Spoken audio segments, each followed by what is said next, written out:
네, 안녕하세요. 자, 오늘은 2020년 문제풀이 1단계로서 기출문제풀이부터 출발하도록 하겠습달 먼저 첫 페이지 펴시고요. 우리 교재 첫 페이지에 보시면 작년도 4월 달에 봤던 1차 경찰 시험 문제부터 우리가 대체로 뭐 지방직 시험이나 서울시 또는 국가직을 보는데 경찰직, 다른 직렬이라고 해서 그냥 넘기지 말고 우리가 아주 세세한 데서 한 걸음 더 열심히 하면 합격한다고 했습니다. 그래서 경찰직 문제도 한 문제 한 문제 검토해 보시고 우리가 도움을 받도록 하겠습니다. 자, 1번 문제 보세요. 현행 한글 맞춤법에 따른 표기로 가장 적절한 것은, 갑자기 그 조사애가 삐죽 튀어나왔네. 그죠? 붙였어야죠? 한글 맞춤법에 따른 표기로 가장 적절한 것은, 자, 1번. 자, 일단 밑줄이 없을 때는요, 여러분들이 가장 의문이 나는데, 읽으면서 곧바로 밑줄이 나와야 돼요. 그죠? 그리고 바로 판단해야지 두 번, 세 번 검토한다 생각하지 마시고, 1번. 우리 기관에서는 신년도가 회계연도 기준으로 3월부터입니다. 어디가 의심스러워? 회계연도 밑줄 치고, 즉, 이게 합성어죠. 회계와 연도 합성어니까, 이때 연은 이응으로 표기를 해야겠네. 회계연도하고 두음법칙의 적용을 받아야죠.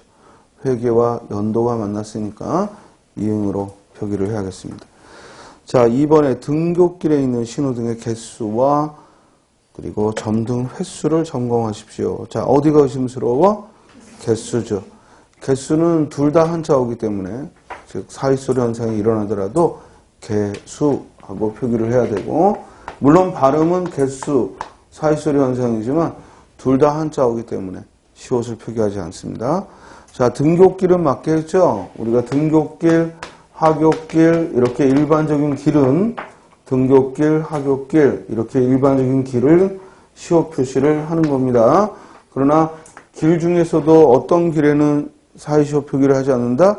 도로명, 즉 주소지에 도로명에는 시옷을 표기하지 않고 등굣길이니 하굣길이니 이런 일반적인 길에는 시옷 표기를 합니다. 다음에 횟수는 둘 다 한자어지만 횟수는 즉 예외라. 예외 6개에 해당하기 때문에 시옷을 표기합니다. 즉 곡간, 착간, 퇴간, 숫자, 횟수, 셋반 하고 예외적으로 즉 시옷을 표기하고요. 그래서 2번엔 개수가 틀렸고 3번 어떻게 번번이 합격률이 즉 낮습니까? 자, 어떻게부터 틀렸죠? 어떻게부터 이 어떻게는 문장 맨 끝에, 그죠? 문장 맨 끝에 어떻게 하고 문장 맨 끝에 표기하는 것이고요. 자, 문장 이렇게 앞이나 중간에 수식하는 부사어는 어떻게 써요? 어떻게 하고 표기를 해야겠죠? 또 번번히가 아니라 뭐야? 번번이고요. 번번이. 자, 하다가 붙는 말에는 히를, 그리고 하다가 붙을 수 없는 말에는 이를. 다음에 합격률 했습니다. 합격률. 받침이 있는 말에는 뭘 쓴다? 률. 그러나 받침이 없는 모음에는 뭘 쓴다? 율. 그리고 니은 받침에도 뭘 쓴다? 율. 이건 공식이죠, 공식. 따라서 받침이 있는 말이니까 합격률하고 률하고 표기를 해야 됩니다. 자, 3번은 아주 엉망이네. 그죠? 어떻게, 번번이, 합격률 모두 표기가 틀렸네요. 자, 4번에요. 미처 생각지 못한 일이 발생할 수 있으니 내가 할게. 자, 생각지 못한, 즉 생각 안 울리면 뭐야? 지. 그리고 울림일 때에는 치. 따라서 생각지 못한 일이고, 그리고 내가 할게 했을 때, 즉 평소문에는 리을게. 할까? 의문문일 때는 뭐야? 리을까? 의문문일 때는 된소리를 쓰는 것이고, 이와 같이 평소문에는 리을게 하고 예사소리로 쓰는 거죠. 그래서 1번의 정답은 4번. 2번 문제 봅니다. 이번엔 띄어쓰기네요. 자, 띄어쓰기를 묻고 있네요.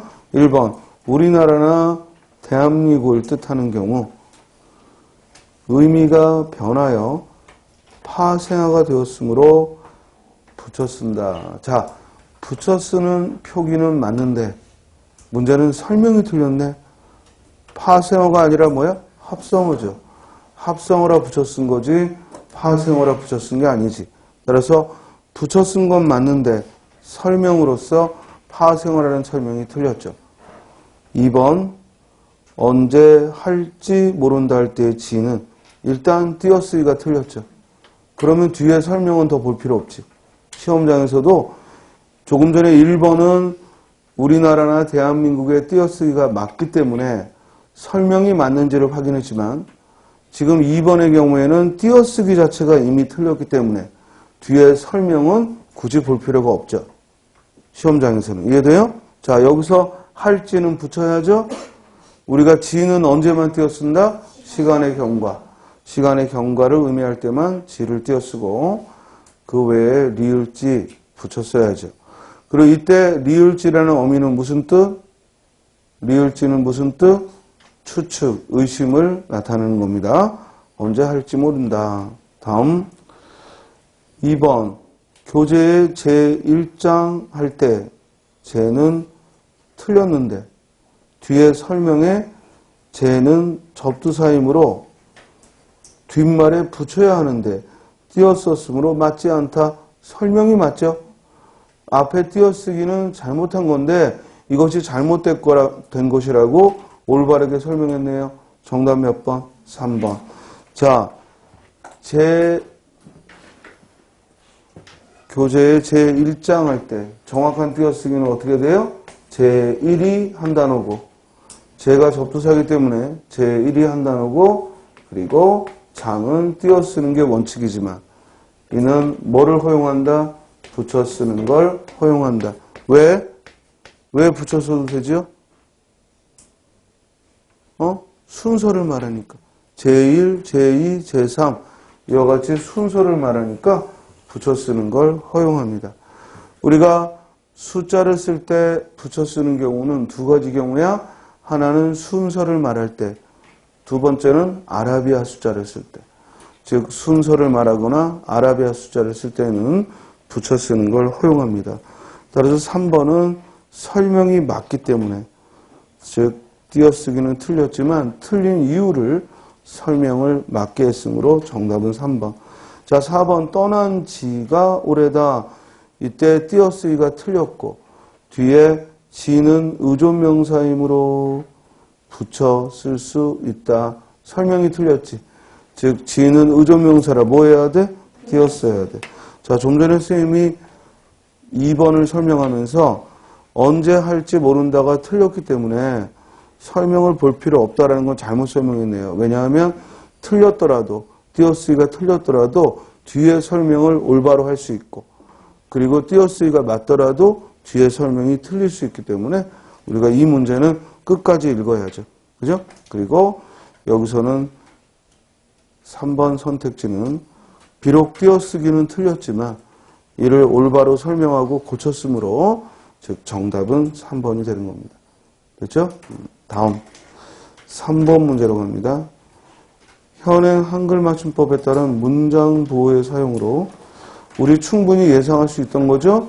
문장 보호나 또는 한글 맞춤법, 표준어 규정이 새로 즉 우리가 부분 수정을 해서 새로 등장한 게 2019년 말이거든. 그래서 올해 2020년도에는 어문 규정 문제가 약 4, 5년 전처럼 많이 나올 겁니다.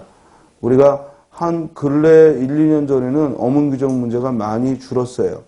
그런데 올해는 한글 맞춤법이나 표준어 규정 등이 작년도에 부분 개정을 해서 바뀐 건 크게 없지만 대신 설명집이 새로 출간이 됐기 때문에 아마 더 출제하는 사람들이 작년도에 많이 어문 규정이 달라진 걸 의식을 했을 거고 그러므로 다시 적어도 서너 문제 이상은 출제하리라고 예상이 됩니다.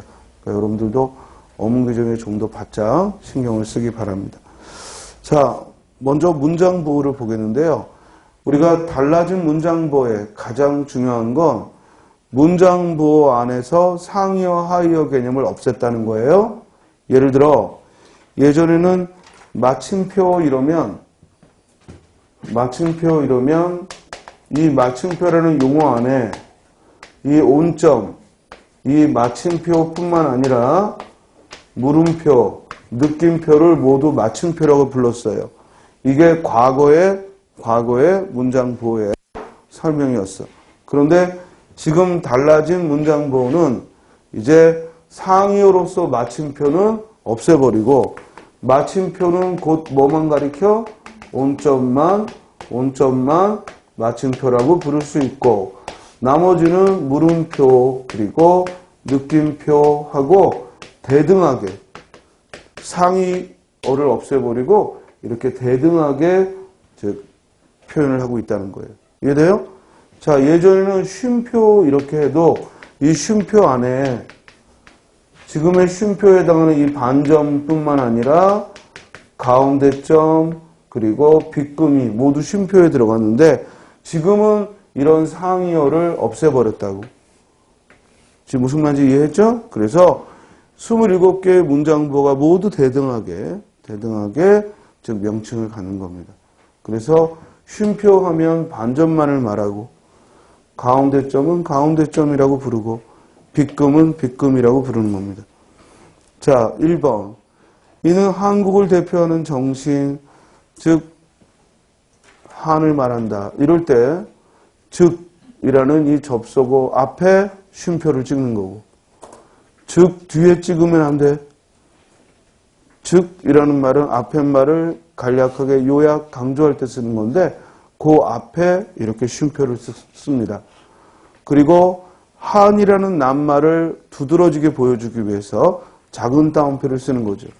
만약에 이게 단어가 아니고 문장이라면 큰 따옴표를 쓰는 거고 반면에 한 단어나 또는 문장이 아닌 구를 강조해 줄 때에는 작은 따옴표를 쓰는 겁니다. 그리고 한이라는 우리말 도금하고 이 안에 한자어의 도금이 일치하죠? 얘 한자 도금이 한이니까 이렇게 일치할 때에는 뭘 쓴다? 소가로. 이걸 소가로라고 하죠. 소가로를 쓰고 만약에 일치하지 않는다. 한자를 한이라고 써놓고 밖에 우리말은 슬픔이라고 했다. 그리고 한자를 한이라고 써놨다. 그러면 그때는 뭘 쓴다? 대가로를. 한자의 도금이 다를 때에는 대가로를 쓰는 것이고 도금이 같을 때에는 즉 소가로를 쓴 겁니다. 다음 2번. 그는 우리말, 방금 설명한 거지? 우리말하고 안에 한자는 국어라고. 즉 한자의 도금이 국어라고 읽고 앞에는 우리말로 우리말이라고 표현했으니까 이때에는 소가로가 아니라 뭘 쓴다? 대가로를 표기해야죠. 우리말하고 국어라는 이 한자와 도금이 다르니까 그때는 대가로로 표기를 합니다. 그는 우리말을 사랑해야 한다고 말했다. 자, 나머지 그는 우리말을 사랑한다는 이 인용문은 큰 따옴표를 썼죠? 큰 따옴표를 쓴 거 맞죠? 큰 따옴표를 써서 표기했고 다만 이렇게 큰 따옴표를 써서 직접 인용할 때에는 조사 고가 아니라 뭘 써야 돼? 라고. 그런데 이건 문장부호에 대한 얘기가 아니기 때문에 그건 별개고 여기서 잘못된 건 일단 우리말이라는 이해되는 한자어가 국어하고 도금이 다르니까 도금이 다를 때에는 대가로를 쓴다. 됐죠? 다음 3번. 선배가 나는 시민을 하면서 가셨는데 말끝을 잘 듣지 못했다.